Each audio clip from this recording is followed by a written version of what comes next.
நண்பர்களுக்கு வணக்கம். இந்த பேருந்து ஏற்காடு மலையில் ஏறி செல்கிறது. ஏற்காட்டில் 20 கொண்டை ஊசி வளைவுகள் உள்ளன. அதற்கு ஒவ்வொன்றுக்கும் தனிச்சிறப்புமிக்க பெயர்கள் வைக்கப்பட்டுள்ளன. இந்த காணொளியில் ஒவ்வொரு வளைவின் பெயரும் நான் ஒவ்வொன்றாக கூறுகிறேன்.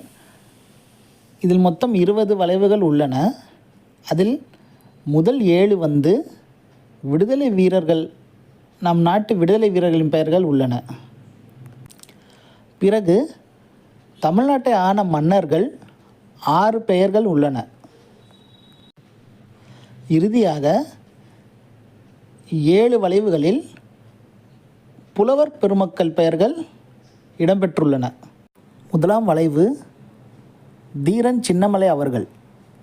இரண்டாம் வளைவு திருப்பூர் குமரன் அவர்கள்.